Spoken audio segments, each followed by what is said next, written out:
yéenekaay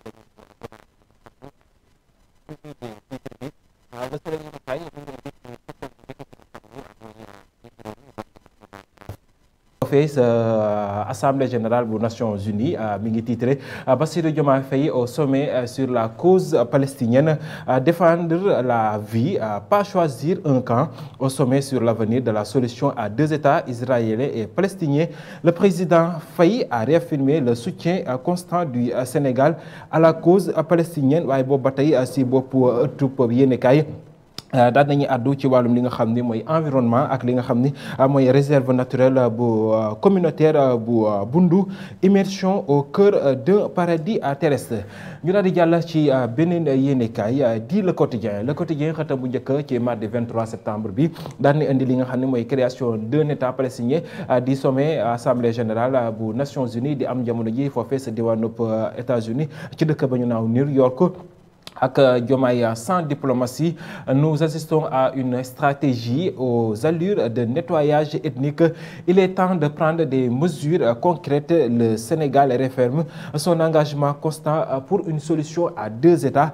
waaye ba tey dañuy desandi ci boobu lépp yéenekaay ak crue du fleuve Sénégal nga xam ni niki daaw amoon na juróon ay loraange ca bët gànnaaru réew mi li nga xam ne les premiers villages sous les eaux à Bakel. ba tey tamit ñuy waajal li nga xam ne mooy célébration bu batalo Joola. li nga xam ni mooy renflouement musée justice toujours les mêmes mots pour une revendication ñu jàll ci beneen yéenekaay di yor-yor bi. yor bi tam si xëtam bu njëkk daal nay desandi ba tey si sommet assemblée générale bu Nations Unies boo xoolee ci xëtam bu njëkk loolu la indi ak ki nga xam ne mooy tragédie bi am sa Gaza nga xam ne bëri na si réew yoo xam ni si loolu la ñu àddu seeni ay point si boobu lépp assemblée générale ki nga xam ne mooy njiitu réew mi Bassirou Diomaye Faye daal dinay fustiger silence ak complice ba tey ci boobu lépp yéen kay ki nga xam ne mooy Mamadou Wan Mao moom mi ngi duut baaraam ñi nga xam ne ñooy kujje politique yi. L'opposition soutient une mafia qui a spolié les biens publics du Sénégal waaye ba tey si boobu la bi yéene kaay daan nay dellu soit si rapport bu scientifique bi ak ki nga xam ni mooy Waly Balago Seck mi ngi jàpp ne jamono ji dina am ay jafe-jafe ndax lu toll si 5,5 milliards de francs CFA ci lañ leen war a selon leen dañ ko war a déglu foofee ca pôle judiciaire financier. ñu jàll ci beneen yéenekaay di Point Actu moom tamit daan nay àddu ci li nga xam ni mooy boobu lépp sommet ca Nations Unies ki nga xam ne mooy ki fi nekkoon njiitu réew di Macky Sall nga xam ni daan nay teewee li nga xam ne mooy boobu sommet waaye li nga xam ne mooy tur bi ñu tuddee partenariat public privé moom Macky Sall nekk journal bi mi ngi indi ne Macky Sall star la foofee sa New York di publication le 24 septembre d'un livre prise de parole au sommet public privé et face à un média marocain. Le 28 septembre, à New York, Macky Sall retrouve la chaleur militante de ses proches au sommet du partenariat public-privé. L'ancien chef de l'État rencontre les sommités du monde des affaires. ci boobu lépp yéenekaay bu fee descendee ba tey ca la xew ca Nations Unies ak njiitu réew mi Bassirou Diomaye Faye le silence ou l'inaction internationale et une complicité passive. L'occupation doit cesser, la stratégie doit finir. li nga xam ne mooy Israël doit arrêter ses bombardements ba tey ci boobu lépp yéenekaay bu si descendee ak li nga xam ni mooy un arrêt portant le nom du père de Youssou Ndour ému. Le roi du Mbalax rend hommage à ses frères et sœurs notamment à Aby Ndour. ñu daal di jàll si beneen yéenekaay di Sud Quotidien moom daal dinay àddu sa assemblée générale bu Nations Unies ndax bu ñu fàttali ko réew yu si bëri dinañu dëggal daal di reconnaître li nga xam ne mooy état bu Palestine muy solution à deux États. Réewum France moom daan na koy amal ni ki démb seen njiit ma di Emmanuel Macron sa assemblée générale des Nations Unies. La France reconnaît l'État de Palestine. Participation du président Diomaye au 80e anniversaire de l'ONU, signe d'un attachement constant aux valeurs du multilatéralisme et du dialogue des nations. waaye ba tey ci boobu lépp yéen kay confédération des États du Sahel AES, le Burkina Faso, le Mali et le Niger se retirent de la CPI. waaye ba tey li nga xam ne mooy wàllum tàggat yaram ak Ballon d'Or 2025 Ousmane Dembélé entre dans l'histoire par la grande porte. ñu daal di jàll ci beneen yéenekaay di Libération. Libération moom daal nay àddu ci leneen maanaam Barça wala Barsax maanaam mbir yaa ngay wéy di wéy ndibale tey lu soxal li nga xam ni mooy immigration clandestine recruteur mais aussi passeur comment le directeur de l'école primaire Bentiti 1 est tombé muy Ousmane Seydi a été surpris notamment au niveau du quai de Missira en train de charger 6 candidats dans une pirogue déférée hier au parquet financier. Le mis en cause soutient que les organisateurs lui avaient offert une place pour son neveu après avoir voyagé par pirogue. Son fils et un neveu de sa femme, la marine sénégalaise, portent secours au large de Dakar à une pirogue en provenance d'un pays voisin et transporte 259 candidats à l'immigration irrégulière. ba tey ñu desandi ba tey si boobu lépp yéen kay ak braquage foncier bi nga xam ni moo am sa diwaanu Ndar la section de recherche de Saint-Louis sur les traces d'une vaste mafia.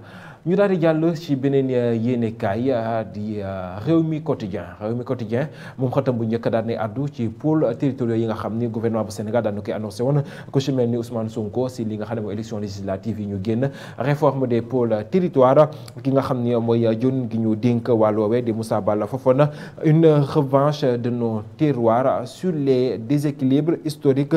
47% de la population concentrée autour de Dakar. Le Sénégal de demain se fera à la lumière de toutes ces régions. ba tey si boobu lépp yéenekaay àdduwaat na tam si assemblée générale bu Nations Unies l'inévitable télescopage à New York indi si xëta bu njëkk ki nga xam ne mooy Macky Sall ak ki nga xam ne mooy Bassirou Diomaye Diakhar Faye.